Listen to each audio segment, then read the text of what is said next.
Okay, so there's that. Yes, when it's like people coming into the room, so everybody's very, very welcome. This is one of the biggest webinars we've run at UNISON. We've had 130 people registered. Lots of people have shown quite a bit of interest. There's been a lot of interest on social media, so we just let people come into the webinar, and we just keep talking so people can get the sound levels right. People can relax, sit down, get a nice cold drink, and listen to this very interesting, very topical webinar that we're going to have today. Okay, we'll just do 3 seconds, and then once the attendees are all in the room, we'll crack on. Okay. Well, thank you so much for joining us. You're really, really welcome. Thank you for joining UNISON's Organising webinar. The webinar will last possibly 50 minutes, something like that. And we understand about people's connections and things like that, so we don't let it go on for more than an hour, because it is difficult at the moment, and people will be listening in their breaks, people will be listening to the recording, which we're going to record this, and so we'll put that out as well, so people can have a listen, people can see. If maybe people can't get here, they can join in afterwards, which is nice. So if you're joining us for the first time using this kind of system, on the right hand side there's a panel, and you can see an audio button there. So if you're having a problem hearing us, you just click in and out and you'll see different bits. You can test the sound there and things like that. We see the question function also on the toolbar at the side. So if you have any questions or anything you would like to ask the panelists, please type it in there. We'll do our best to answer questions at the end. If we've got time, we'll take a couple of questions. And there's also a chat box there, so you can talk to each other on there as well.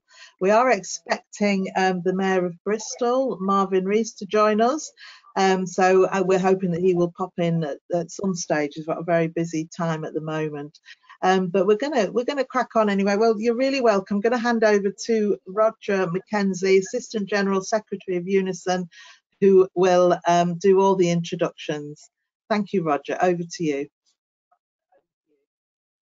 Thank you, Monica. I apologise in advance. My sound quality might not be the very best, but we'll see how far we can get.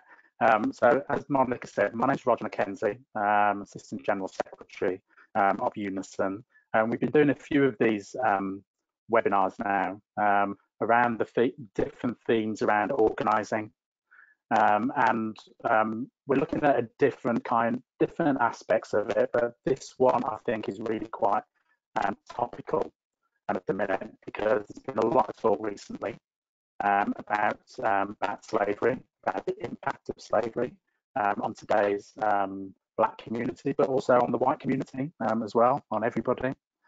So we termed this particular webinar Organising in the Shadow of Slavery, and really delighted to be able to introduce our guests this afternoon. And as Monica said, we are still hoping that the Mayor of Bristol, Marvin Rees, is able to join us a little bit later on. Hope we can make it.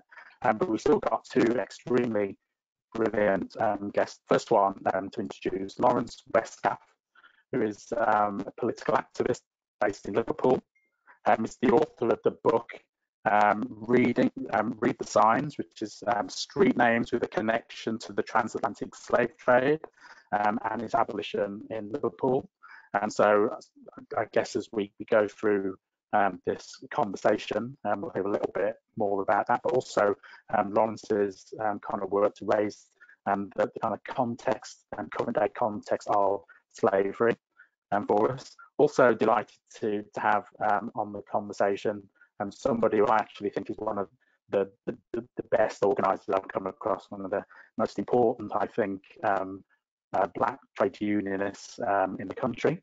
Brilliant Shavanah Taj, who's General Secretary of Cymru Wales, TUC, or as people in Unison tell me I'm supposed to say, the great nation of Cymru Wales, TUC. So delighted to have Shavanah on the call with us. We've actually been doing a few rounds of different kind of Black Lives Matters meetings and things over the last few weeks, so seeing a bit of each other online, so that's been great. Can I maybe opening the conversation, just get your, and maybe I'll start with you, Laurence. We called this webinar Organising the Shadow of Slavery, but what for you is that shadow of slavery in Liverpool? Well, slavery shapes Liverpool more than probably any other city in the country. Liverpool in itself is a memorial to the slave trade. It's depicted in the names of the streets, obviously, and also in the buildings. The public realm is dominated by the shadow of slavery. We've had a continuous black population in Liverpool for over 300 years. And for whatever reasons, that community has not been able to progress the way that it should have for such a long-held black community. You know, we're not a Windrush community in Liverpool, and yet for whatever reasons, we've never got out to the suburbs. If we were using how quickly you migrate to the suburbs as a way of demonstrating socio-economic progress, then we've failed desperately in Liverpool. After we had our riots in 1981, the Gifford report was commissioned, and in there it said that the experience of racism of black people in Liverpool has been uniquely horrific. And I would say that that stems directly back to the transatlantic slave trade and the key role that Liverpool played in that trade, along with a number of other factors that lead right up to the modern day. I mean, one of the things on this, Laurence, for me, I was born and brought up in Walsall in the Black Country, and so my kind of elders, the kind of close-knit community that we had was very much part of that Windrush generation. I mean, maybe we'll kind of come back in a little bit to that kind of difference, if there is a difference in some of that. But I mean, let's hear from Shavanah first. So what's that shadow in Cardiff? So also long established black community in Cardiff as well. Yeah, well, Cardiff has a really long established black community, and whilst Wales didn't directly sort of trade in slaves, so to speak, we didn't have a port in that sense. There weren't lots of, in order to be involved in something like that to begin with, you needed to be very wealthy. It does not mean that Wales did not benefit off the back of the slave trade. And it's, at the moment, there's been a really interesting conversation that's been taking place, and I don't know if people have picked up where one of the political leaders of one of the political parties within the Welsh Parliament has been talking about reparations and saying that actually Wales is owed in the same way, and kind of trying to make similar references when we talk about black history and we talk about the slave trade. So a lot has been kicking off in that sense. The reality is that in Wales, even though we've got a long-standing black community, we just don't feature. We don't feature in the decision-making places. We don't feature in the big houses. Whilst there's loads of mansions and so forth that that have been built off the back of the slave trade, even in 2020, when we've got devolution here in Wales, we've had devolution for 20 odd years. We've got our own, powers to some extent, at least. There could be more in the future. But the decisions that are taken just don't feature people who look like us. So the policies and the actions that come about and the decisions that are taken, whether it's to do with investment in the communities and where that money goes, whether it's to do with policy, whether it's to do with the delivery of public services, that's a huge problem. And I would say that actually, given that it was only last year that we managed to have the first debate on race equality in Wales at the Welsh Parliament, really tells you in terms of where we are. So race just hasn't featured on the agenda for government, and I think that is a lot to do with the fact that we don't have the representation that is needed. And additionally, it's not that people haven't tried to organise, but you get to a stage where people get really tired, and I'm sure that conversation, this conversation will flow and we'll get there to that point. In terms of organising, in the shadow of slavery, I think we need to look at the history of our cities and the country as a whole, but we also need to look at the detail in terms of what happened next and what's happening now. I'm very concerned that we don't get to a point where we drop the ball again, and I do think that we dropped the ball. Okay, I'm having trouble with hearing all of what you're saying, but I think that the last bit, of course, as well, I've caught bits and pieces of the other bits, but the last bit about dropping the ball, I'd certainly picked up, and also about race not being on the agenda in Wales, and yet I'm sitting there trying to remember what year it was when I wrote a report for the National Assembly for Wales, as it was then called, right, which was called Lifting Every Voice, which was really about tackling institutional racism within the the Assembly, and I remember we just did one of the things we did was a simple head count, and there was like hardly any black people working in the Assembly building, which was based in Cardiff, Cardiff Bay, Tiger Bay, in the heart of the black community. Yeah, in the heart of the black, one of the biggest black communities in Wales, one of the most long-standing communities. And now, over the last couple of weeks, as the statue was, toppled Bristol, our mayor of Cardiff, the first black mayor in Cardiff, has been, pushing on the fact that we actually need to look at some of the other statues that exist, including Thomas Picton and Thomas Phillips. There's a discussion that's been had.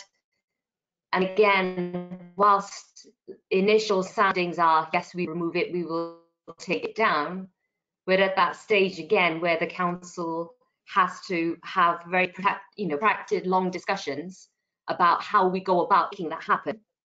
And we're back to, well, let's set up a task force for the black community in Cardiff, and let's ask them what else it is that you need. Well, going back to that report that you did, Roger, and several others that followed, the answers are already there. We just need them to get on with it and act on them, not to call yet another task force group in order for us to even talk about taking down a statue that actually you've already said that you will do. So that worries me, because if they can't act on that one thing and we're back to let's set up task forces, are we actually going to get anywhere? One of the we'll come back to that whole issue of statues, and we can have hopefully quite a discussion around that. But one of the things that you've both said, and I'm going to move back to you now, Laurence, but one of the things that you've both kind of intimated at is the kind of invisibility of the black community. I remember the first time I ever went to Liverpool, and this has been said to me many times that you'd think that Liverpool 8 was like kind of miles away from the city centre, and it's not. It kind of borders it, doesn't it? And yet I remember the first time I went to Liverpool, going into the shops down there, and there was never any black people working in the shops ever. You might see some black people outside walking around, but you never see anybody serving. So that invisibility, I mean, is that part of the shadow, Laurence, do you think, that kind of invisibility of the community? Absolutely, 100%. I mean, in many ways, we're a lot like an American city in the Deep South. It was said of Liverpool during the American Civil War, there was more Confederate flags flying here than in Richmond, Virginia, and Richmond was the capital of the Confederacy. We live, even to this day, we live across the tracks. You know, our community where we're based is a very mixed community. So there's white people, black people, every shade of person. But once you go outside of that area, the city is very white. And it has been like that for well over 100 years. So for me, I think that, again, this is one of the legacies that go right back to that period. You know, I'm a historian. I write about racist attacks in Liverpool in the 1840s, which led to this migration to an area of black settlement, which hadn't existed before then. Black people were much more dispersed across the city before this period. So this again is the beginning of the debates about racial science, etc., and Liverpool becoming the centre of the cotton trade. So I would say yes, these issues do have repercussions that go right back to the period that we're actually discussing today. You know, this thing about invisibility has been on my mind a lot recently, because I talked to so many people from the black community about how does this kind of moment that we're in make you feel, you know? And I've been trying to explain to people that for me, permanent headache, permanent stress, horrible feeling in the gut of your stomach continually. But one of the biggest problems is that you kind of feel invisible to all of these people. And, you know, you probably all both have this as well. I mean, I've certainly seen it and been on the receiving end of it in the past, where you say something at a meeting and it's like the brush blows through because you've said it, and then a white person says it in the meeting, and then it's like, oh, that's genius, right?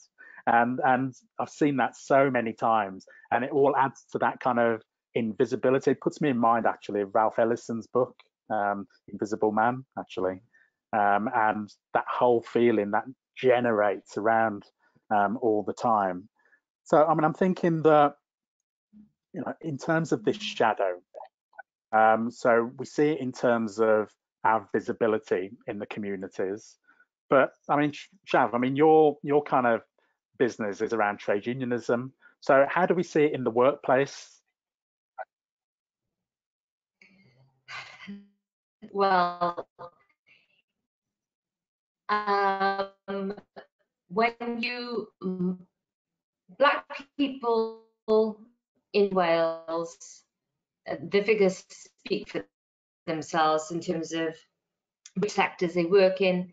Predominantly, it is very much so in the public sector, and that tends to be health and social care.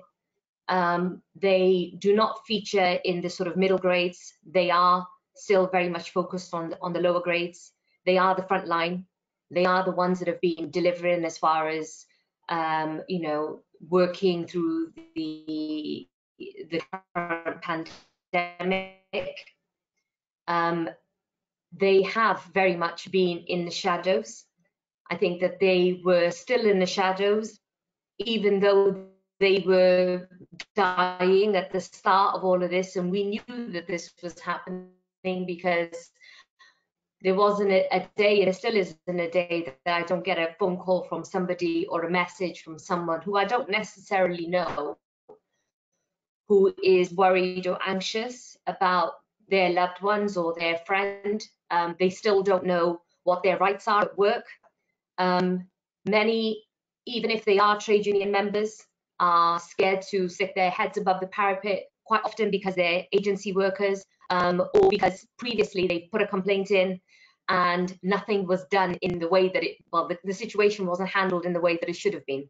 And now they're really fearful because it's a situation where it's all hands to the pump, and they're very conscious of the fact that all eyes are on them anyway. And additionally, when people are low paid, the reality is that they have to make ends meet in some way, and therefore, you know, they are going to be looking to pick up the additional shifts and so forth. And that is necessary in order just to live.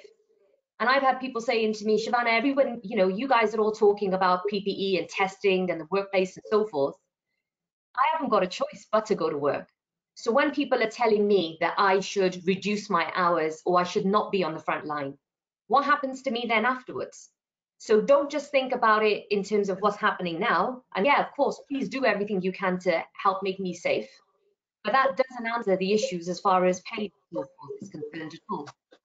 And it's the same thing, regardless of which sector you look at. Again, we've done a number of us were involved in the Welsh government set up a series of advisory groups looking at the disproportionate impact of COVID-19 on BAME communities. We did a socioeconomic report, a series of recommendations within it. We haven't held back as much as we could do. But again, we can make recommendations, but until they're acted upon, nothing's going to change. People are still going to have rubbish jobs. They're still going to be at the bottom of the food chain. They're still going to be stuck in really difficult conditions. I mean, now we're seeing all these workplace outbreaks happening. And again, who are we talking about? We're talking about predominantly migrant workers. Many of them are, you know, sort of, it's, you know, one shift in, the other person goes in, everyone's in and out of the same room. You know, the sort of stuff that my dad was dealing with back in the late 50s when he came to the UK. That is the current condition. So has anything really changed? Not really. When it comes to Black communities, I think regardless of where you are in the UK, definitely in Wales, we haven't seen the progress and we haven't seen the changes that are necessary. And right now, young people are just sick of it in particular, and I don't blame them.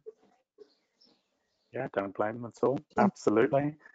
Monica, you've appeared, so is that to tell us we've got a problem on the technical problem? We've got a little problem, but Marvin is here, and we've got him on sound but no camera. So he wants to join in, and he's ready and waiting. Hi, Marvin. Can you hear us? Hi. Yeah. I'm sorry, I don't know what's going on here, but yeah. Sorry about my cat. I don't know what's going on, but there you go. No, it's good to have you, mate. Good to have you. How you doing? You okay? Yeah. All right, so we've got Shavanah Taj, General Secretary of the Wales TUC on here, and who's based in Cardiff, and we've got Laurence Westgaph, community political activist, historian, based in Liverpool, with us. And we've just been chatting really about what does that because you'll know that the title of this was Organising the Shadow of Slavery.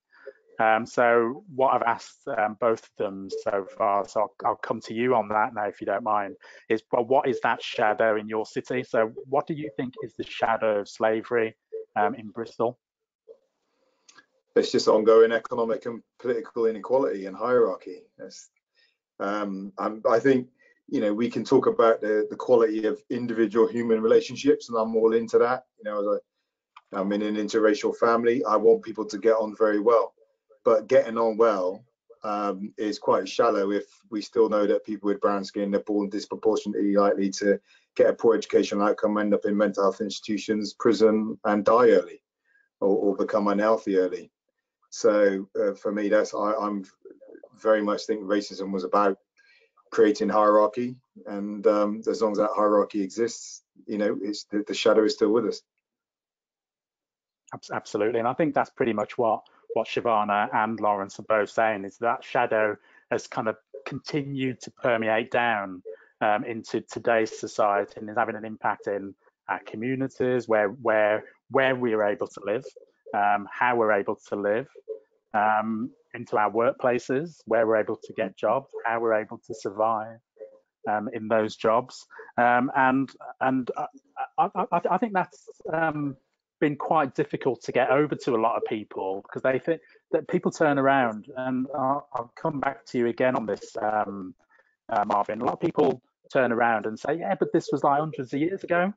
You know, don't get over it. Basically, what's the matter with you? You know, we're all living together now, and things have got a lot better. You know, I mean, how would you respond to things like that?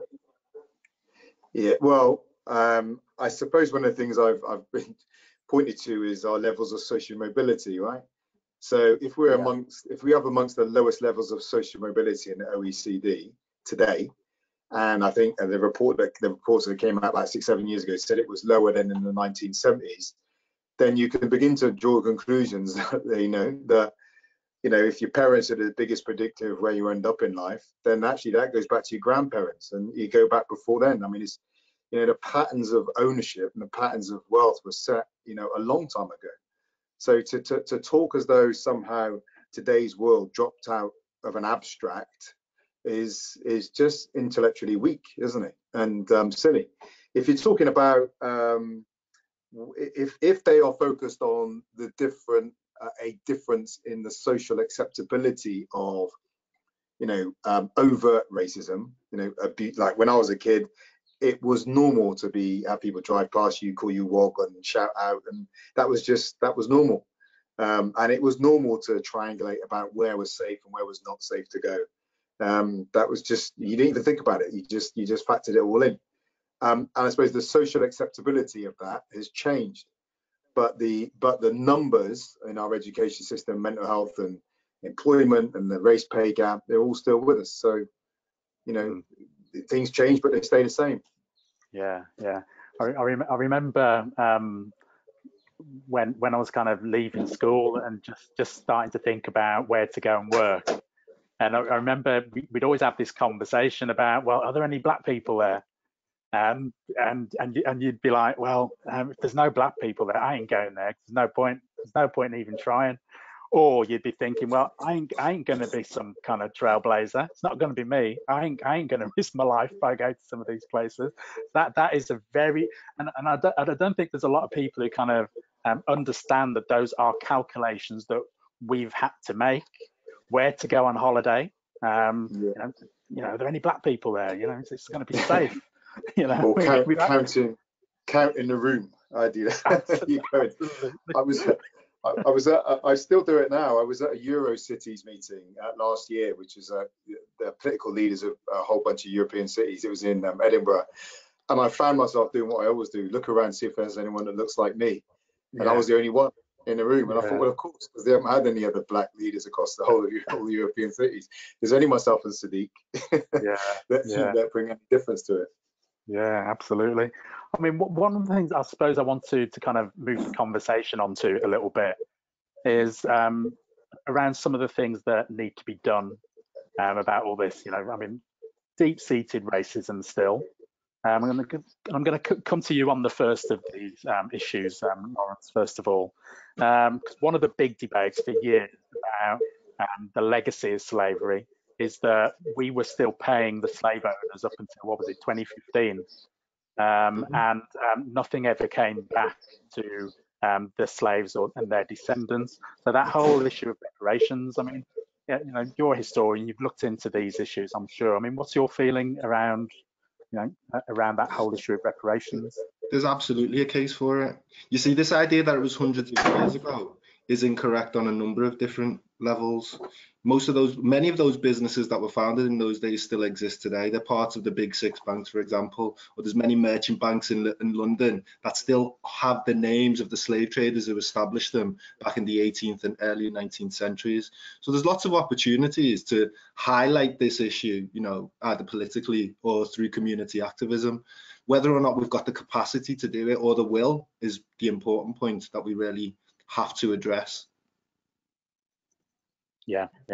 Shavanah, and the same issue? Oh, God.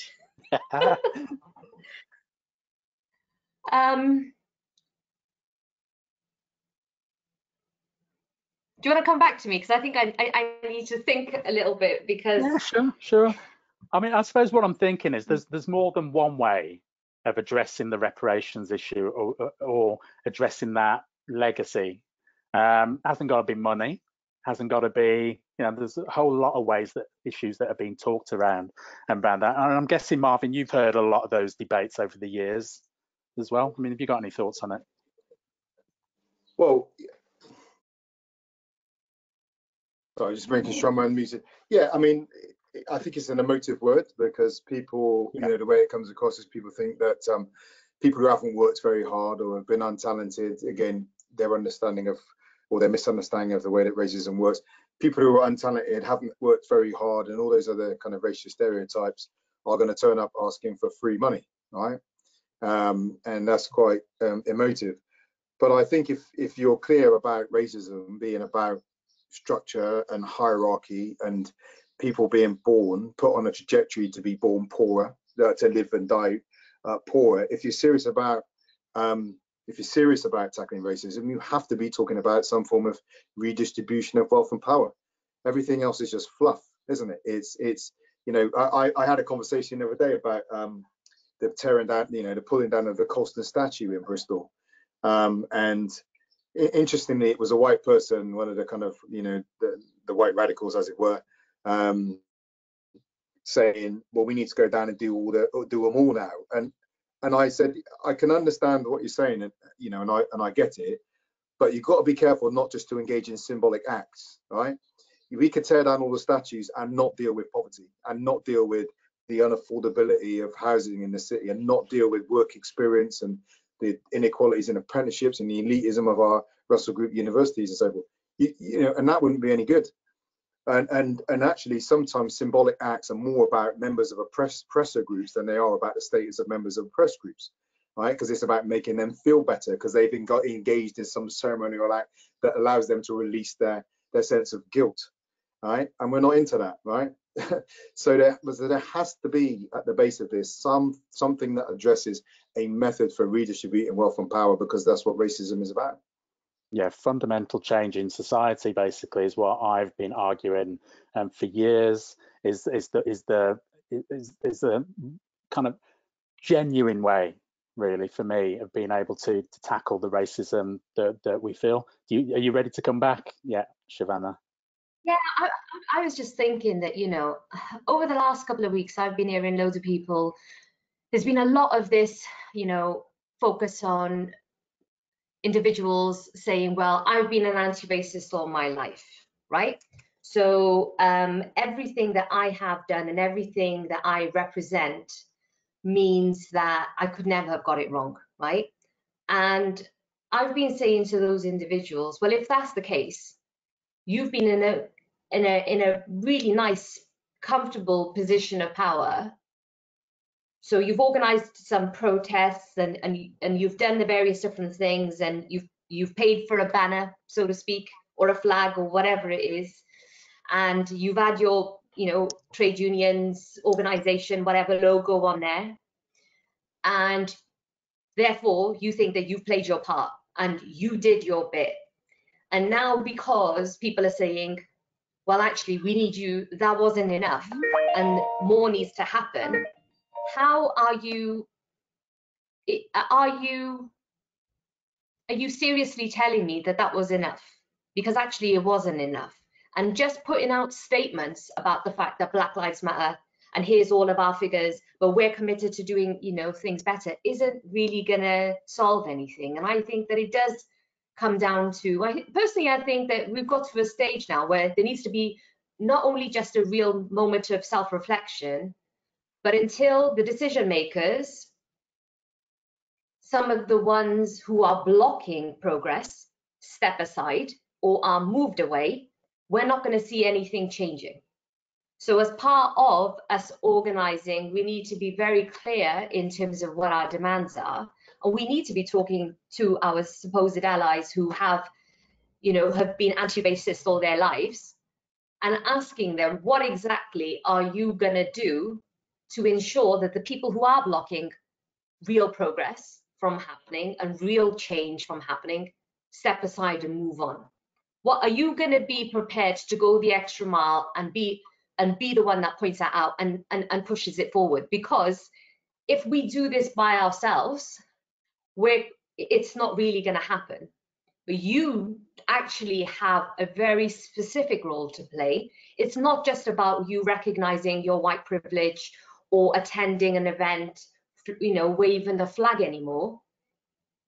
Are you genuinely going to call somebody out for the fact that they are stopping something from happening? What role are you personally directly going to play?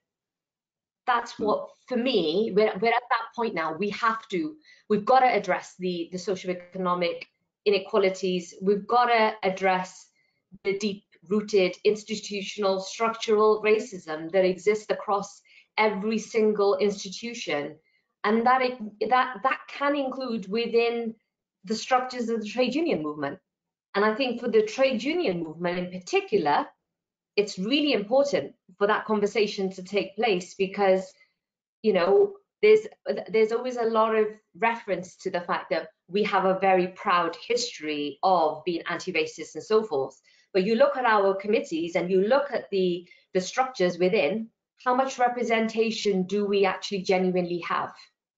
And it is more often than not, things don't happen. And I think that we need to go back to self-organization.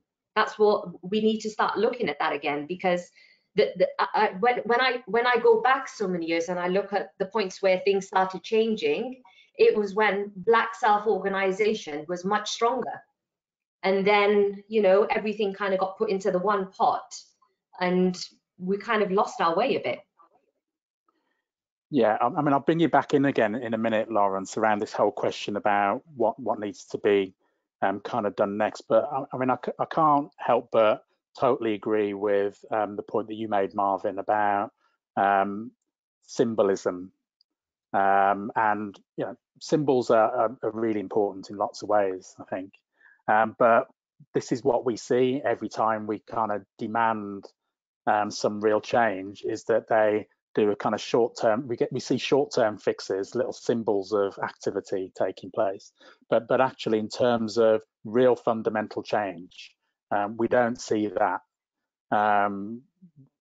We see a few crumbs here and there. So I mean, I'm at the stage now where I'm kind of beyond the idea of just letting people just wear the t-shirts and be happy about wearing the t-shirt and think that that's enough, when actually what is happening is that the Black community throughout the country, whether it's down the west side, you know, where, you know, Liverpool, Cardiff,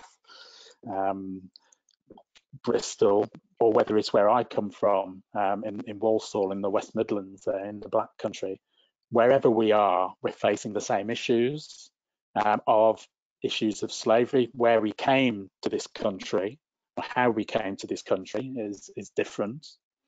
Some of us were part of the descendants of the Windrush generation, and you've all explained down, you know, Cardiff, Liverpool, Bristol, long-standing Black communities, all of them. But the issues are the same wherever we are, it seems to me. And we're kind of moving towards, I think, thinking about, you know, well, what is the kind of program of change? I mean, so I'll come back to you now, Laurence, around some of those issues of, I mean, what does history teach us? You know, you're a historian. What does the history teach us about some of the things that work, I suppose, things that make a difference? Organize, organize, organize. It begins with communities, it ends with communities. Like Shavanah said, there was a time when we were far more organised than we were today. Liverpool, in many ways, was leading the way in that. I spoke to Paul Gilroy once, and he said during the 70s and 80s, we looked to Liverpool for inspiration because you were so militant and were so uncompromising, and we're so ready to go out and use direct action in order to make change. We need more of that. I think BLM gives us that, provides that perfect opportunity. You know, social media, a lot of the ways that people can organize today are far more comprehensive than they ever were before. You know, you can get together an activist bank, people who donate time or resources to getting involved in physical change, and it can be done rapidly. You know, so I think for me, it starts with communities. Again, we need to ensure that we have strong community organizations. Thatcher tried to destroy them, and in many ways she was successful in doing so, but it's time for a resurgence of that. And I think many of the issues that we had before are mitigated by modern technology. You know, there's no reason why we can't get together and organize something literally, you know, on a whim, almost simply by pressing a few buttons online. So I would, and young people are leading the way again. You know, as always, these are usually the people who are most responsible for change. So I think we're at a really good opportunity. What I worry about is, like Marvin said, is, you know, symbolic acts. You know, the idea of, you know, now everyone's targeting statues, inanimate objects, you know, putting all this energy and emphasis on dismantling statues when we should be putting the emphasis on dismantling systematic racism. And that, as I say, I'll reiterate again, it starts with communities. Yeah, yeah.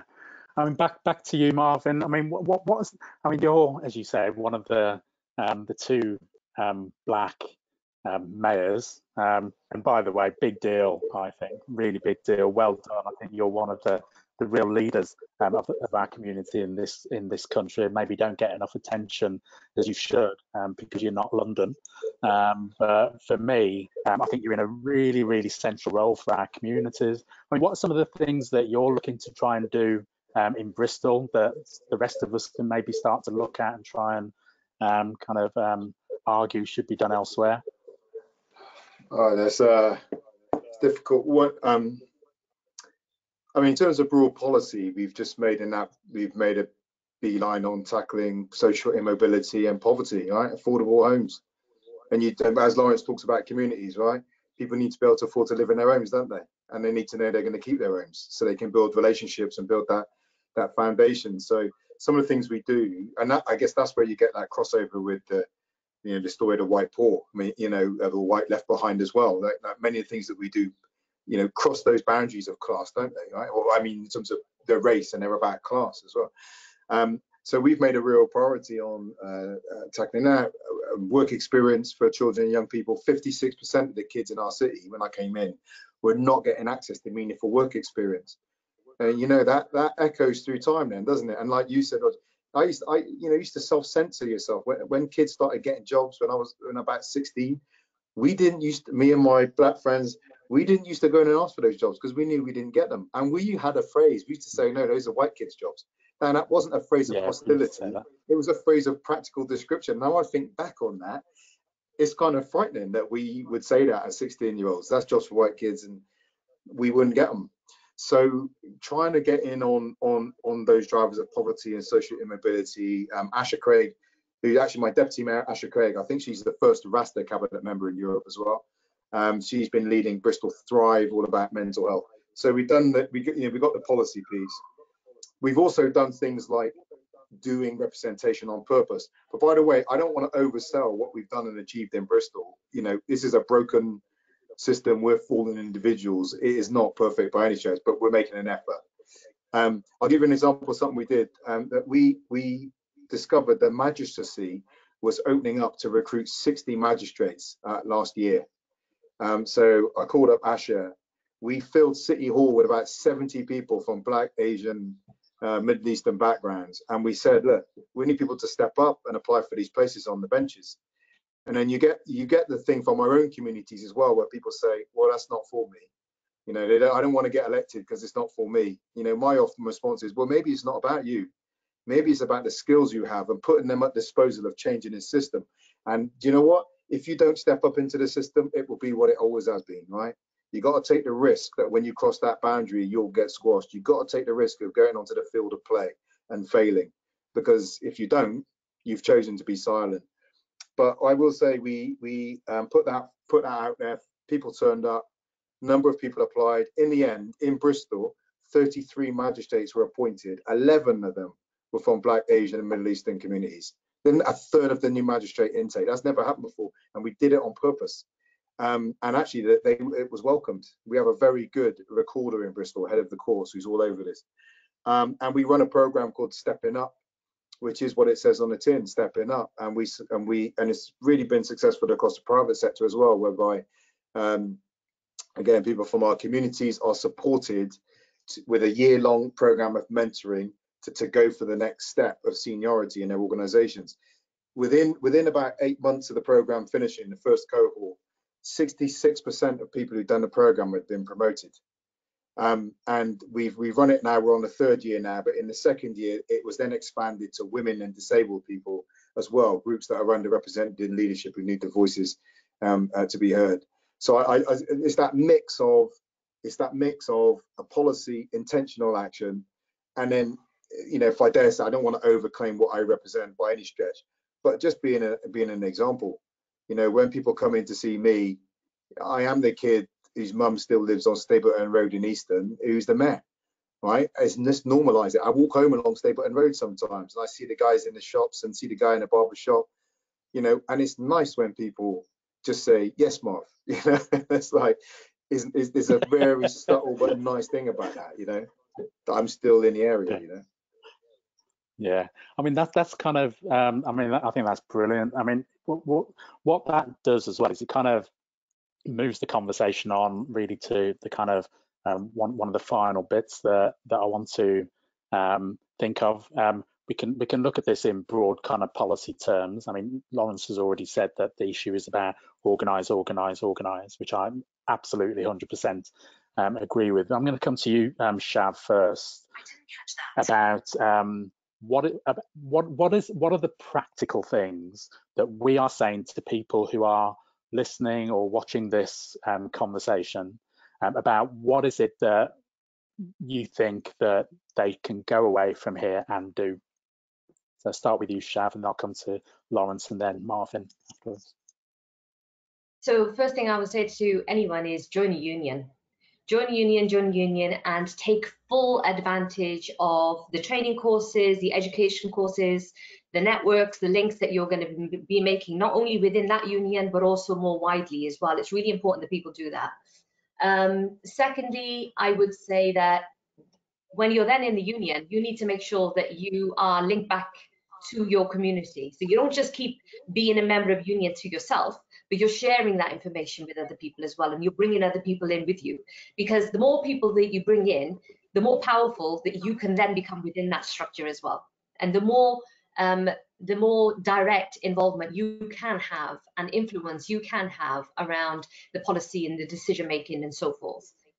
Never settle. Don't settle. Like, you know, I'm all for a compromise, but you need to be very clear in terms of what your red lines are. What exactly are you looking for? And particularly right now, there's lots of conversations we're having with the Welsh Government. Interesting, we had one the other day, and it was a young guy from a theatre group who runs a theatre group here. He was talking to the minister. There was a conversation taking place about arts and culture and funding and so forth.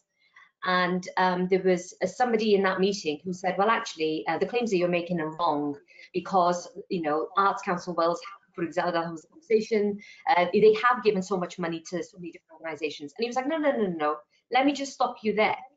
I'm not looking for crumbs. I'm looking for a stake at the table. And I just don't want it just for my organisation. I want it for everybody. So it is extremely important that we are very detailed in terms of what we're looking for, and it isn't just about, like you say, you know, taking down the statues and so forth. You know, oh, let's have a museum or some kind of, you know, what exactly are we talking about? I want to see real change so that when it comes to, you know, when it comes to my Black children, that they genuinely don't have to go through the nonsense that we did, and we still are. The young people still are. I mean, it's crazy. Like this. I'm looking at someone who's like 30 years younger than me, you know, 20 years younger than me, and I'm having that 20 plus, and you're having the conversation, you're like, why is it that you have exactly the same experiences in this city right now that I had way back then? Why is that still happening? So until we stay at it, and we're not just going to take a few crumbs and walk away and take the honours that come with it, maybe they offer you, you know, a seat somewhere just for yourself as a little, you know, token sort of gesture. Be very aware when you are potentially being manipulated, and reach out to other people. That is so important. Just because, you know, people like us in this conversation today are in these positions, it does not mean that we're not readily available to speak to people. Do you know what I mean? It's really, and that's why I always try and make sure that I, you know, just because I'm in this particular position does not mean it sort of finishes with me.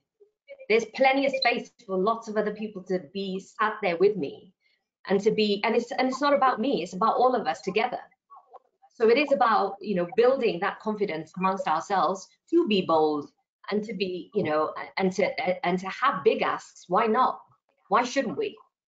Quite honestly, why shouldn't we? Okay, We should great. be. Yeah, think big, think big. So, I mean, coming to you, Laurence, with I mean, you've already kind of touched on it, I guess. with the point about organise. But which again, as I said before, I 100% agree with. What is it though that you want people exactly to go away from this conversation and practically do? Okay. Well, it's about grassroots, you know, it's about speaking to your neighbours. It's about going and engaging with community groups that are already in existence. It's about saying to your peers, listen, it's time that we got involved in making change. Again, a lot of people have become quite apathetic, particularly in my own community, Black men particularly. So we've gone about establishing a group for Black men to re-engage them in the political sphere, whether that's community-based politics, local in terms of the council, or looking towards moving into the House of Parliament. It's a really critical issue. You know, people are not investing in the communities anymore. They're waiting for other people to do it for them. From a historical background, again, I talk about this early Black community. Black people were setting up funeral burial clubs in Liverpool in the 19th century. You know, it's as basic as that, providing these services for the community from our own pockets rather than going to third parties and being reliant on whether or not you get funding from an organization in order for you to do anything. You know, requisitioning land for use. You know, I live in a city where everybody who lives in the suburbs has got access to allotments. If you live in Liverpool 8 and other inner city communities, you've got no access to green space in order to grow food. And yet it's these communities that are in food poverty. Yet we have lots of land which has been derelict since before our riots in 1981. Literally, I can take you to places in Liverpool, in Liverpool 8, that has not seen any type of redevelopment since before the riots of 1981. So it's about doing things as basic as that. And you know, I'm very much of the belief that if you build, they will come. Yeah, good. And the same question to you, Marvin. What are the practical things that people need to go away from this conversation and do?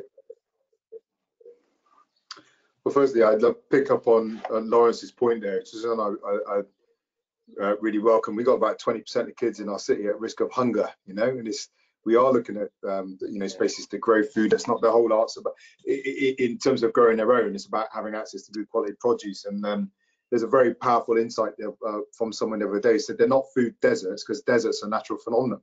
It's actually food apartheid that people are suffering from, which is a human creation.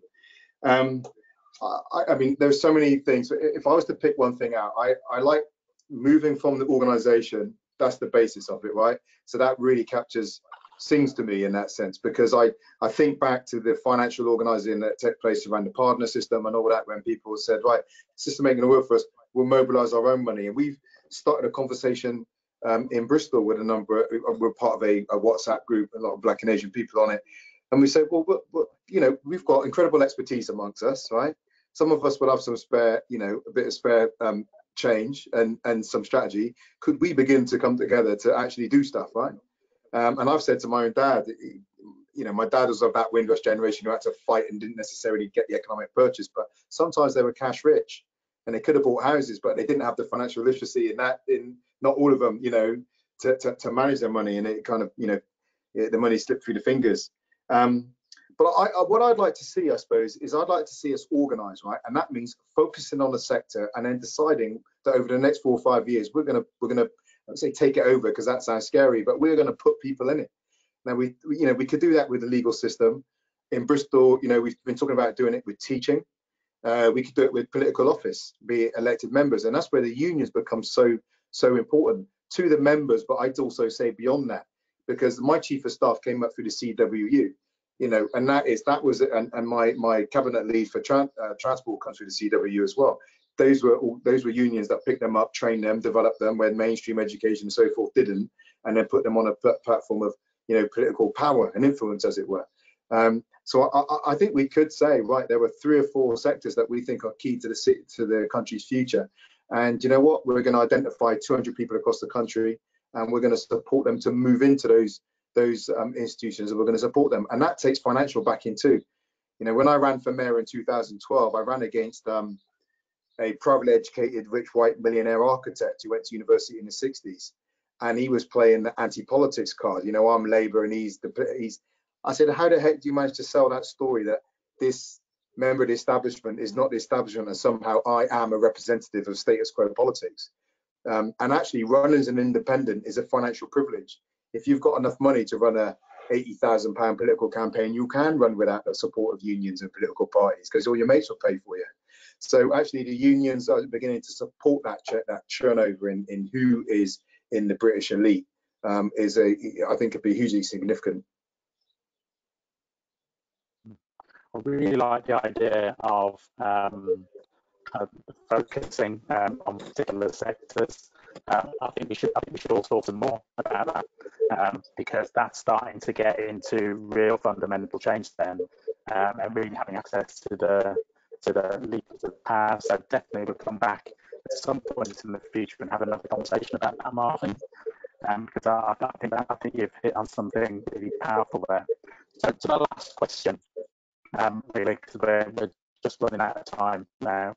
I ask everybody to come on this to say something about a meaningful book to them for this moment, for the movement, whatever. And I'm going to start with Shavanah. So what for you at the minute is an important book that you could recommend to people? So the thing is with books, it's always really difficult because you're so spoilt for choice, right? So I kind of went through various different things, and I actually picked something that I was reading with my kids. So this is something that, you know, influenced me in many different ways.